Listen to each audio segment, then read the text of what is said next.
Yo, what up, though? So Justin Jefferson, man, will miss the next 4 games, man, due to his hamstring injury, man.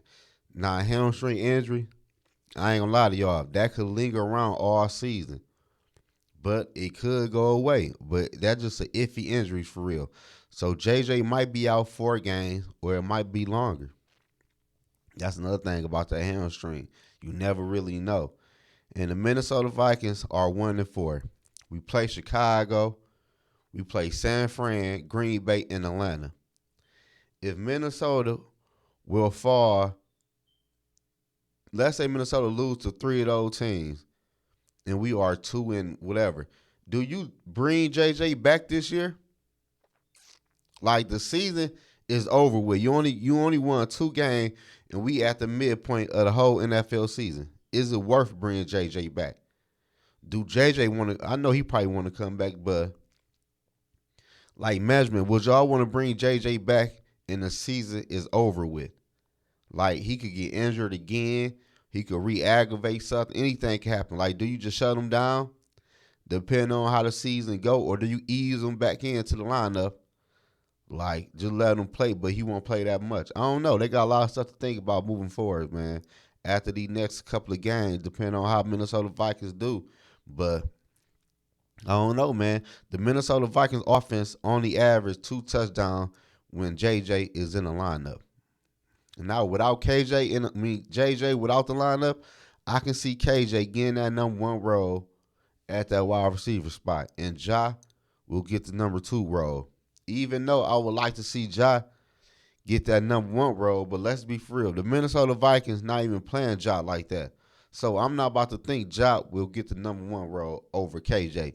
KJ will get that number 1 role, and KJ will get about 10 targets a football game.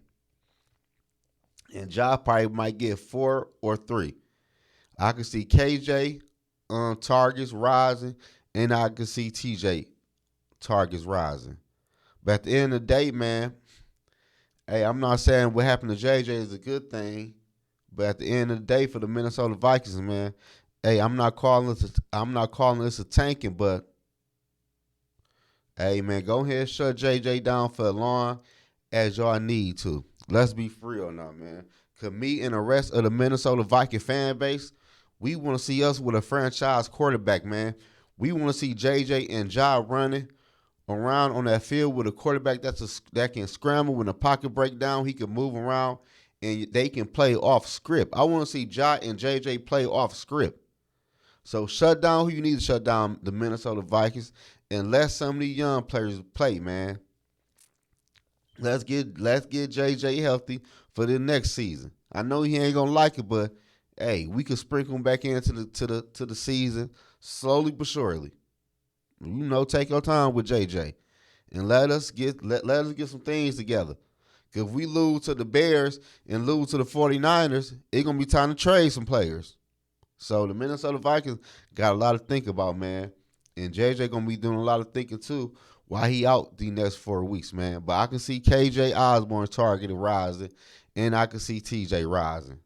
But that really all I gotta say about JJ hamstring, man. Hopefully JJ get better. It don't linger around. Cause that boy right there is a stud. He is the best wide receiver in the NFL. And I would like for the Minnesota Vikings to keep him around. But give my dog a young quarterback he could play with and grow with. That's all he need. We need a young quarterback. And for us to get the young quarterback, I need the Minnesota Vikings to trade some players and shut down as many players as possible, man. Let's go. Skol Nation. How do y'all feel about the JJ news?